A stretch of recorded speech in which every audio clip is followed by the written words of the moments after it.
is a group of related words that contains a subject and a verb. The subject of a sentence is the noun or pronoun that perform the action of the sentence. The verb of a sentence is the action word of that sentence. A sentence can have one or more clause. तर clause म्हणजे काय आहे तर तरतूद, करार किंवा कायद्यातील विशिष्ट नियम व अट. तरतूद, करार किंवा कायद्यातील विशिष्ट नियम व अट म्हणजेच आहेत क्लॉज. जसे की पहा, the contract contains a confidentiality clause. करारामध्ये गोपनीयतेचा एक तरतूद आहे. करारामध्ये गोपनीयतेचा एक तरतूद आहे. आता पहा, टाईप्स ऑफ क्लॉज कोणते टाईप्स आहेत तर इंडिपेंडंट क्लॉज आहे, डिपेंडंट क्लॉज आहे, रिलेटिव्ह क्लॉज आहे. ठीक आहे, क्लॉजचे किती टाईप आहेत? इंडिपेंडंट क्लॉज, डिपेंडंट क्लॉज आणि रिलेटिव्ह क्लॉज असे काही टाईप्स आहेत. तर इंडिपेंडंट क्लॉज म्हणजे काय आहे, डिपेंडंट क्लॉज म्हणजे काय आहे, रिलेटिव्ह क्लॉज म्हणजे काय आहे, हे आपल्याला ह्या व्हिडिओमध्ये पाहायचं आहे. तर पहा, each clause in the document was carefully reviewed. दस्तऐवजातील प्रत्येक तरतुदीची काळजीपूर्वक पुनरावलोकन केली गेली. ठीक आहे. A clause is a group of related words that contains a subject and verb. The subject of a sentence is the noun or pronoun that perform the action of the sentence. The verb of a sentence is the action word of that sentence. The sentence can have one or more clause.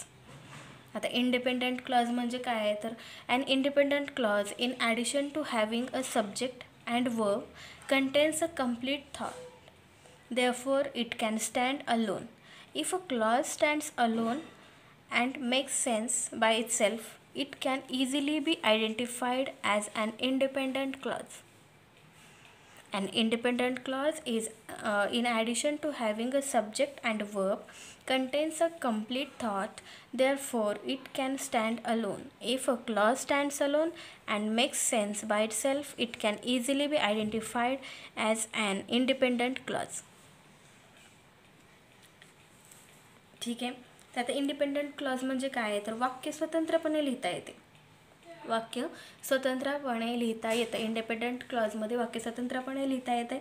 हे वाक्य स्वावलंबी आहे आणि यामध्ये conjunction वापरता येत नाही. यामध्ये कंजंक्शन वापरता येत नाहीत. ठीक आहे. आता कंजंक्शन म्हणजे काय आहे तुम्हाला माहितीच असतील. तुम्ही याआधी तुमचे आधीचे जे काही क्लास आहेत, जे काही स्टँडर्ड्स होते तुमचे, स्कूल लेवल असेल, 10th असेल, 12th असेल किंवा त्याआधी असेल, तुम्ही पाहिलं असेल की कंजंक्शनमध्ये काय आहे तर यूज पाहायचं आहे आपल्याला. जसं की बटचा, अँडचा, दोन वाक्यांना जोडणारी जे काही वर्ड असतात, दोन वाक्यांना जोडणारी, तर ते असतात कंजंक्शन. तर इंडिपेंडंट क्लॉजमध्ये कंजंक्शन वापरता येत नाही आहे. ठीक आहे.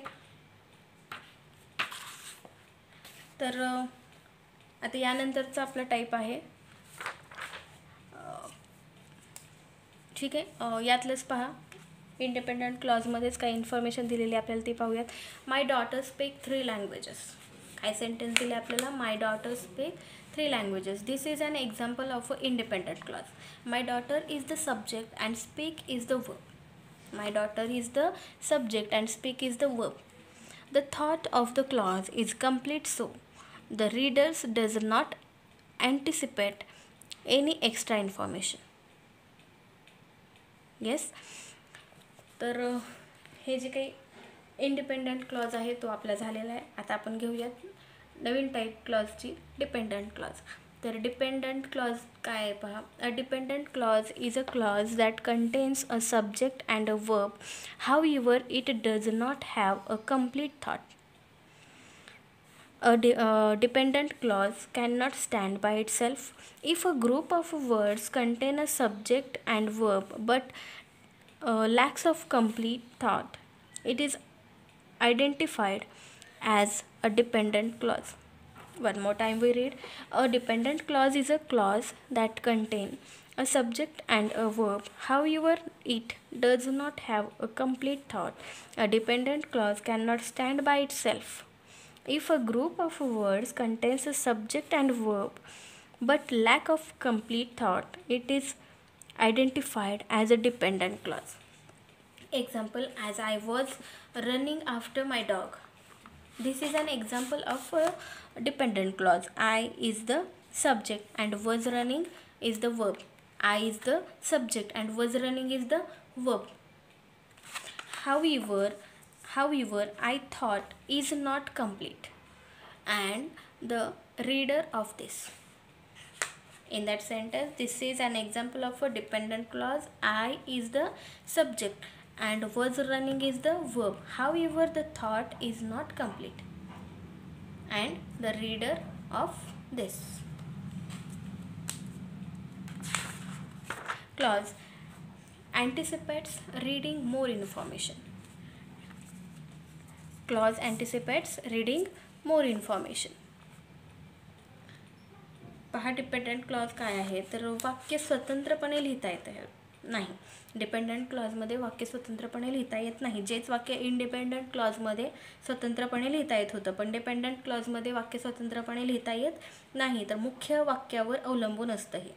हे जे काही डिपेंडंट क्लॉज आहे ते यातलं वाक्य जे आहे ते मुख्य वाक्यावर अवलंबून असतं आणि या वाक्यामध्ये कंजंक्शन वापरलेले असतात.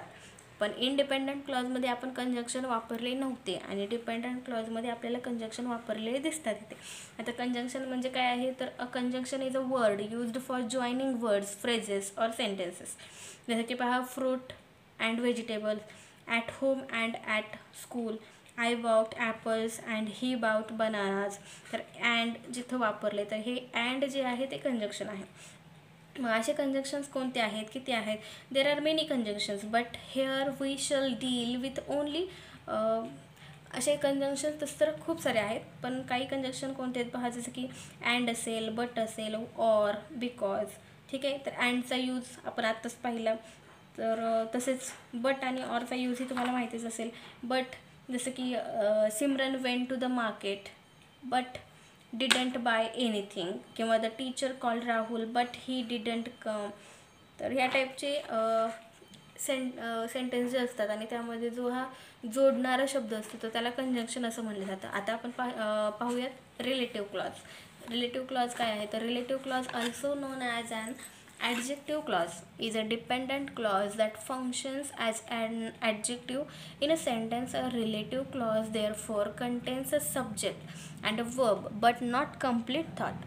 To identify relative clauses, writers must look for dependent clause. Writers must look for dependent clause that starts with either a relative pronoun or relative adverb. A relative pronoun are who, whom, whose, which and that. On the other hand, relative adverbs are where, when and why. ठीक आहे. Relative clause जे काय आहे ते संबंधित असतात एकमेकांशी, कलमांशी संबंधित आहे हे. आणि यामध्ये पहिलं आपण की whom, who, whose, which, that हे वापरलं जातं. ठीक आहे. रिलेटिव्ह प्रोनाऊनमध्ये काय येणार आहे who, whom, whose, which and that. On the other hand, relative adverbs are where, when and why.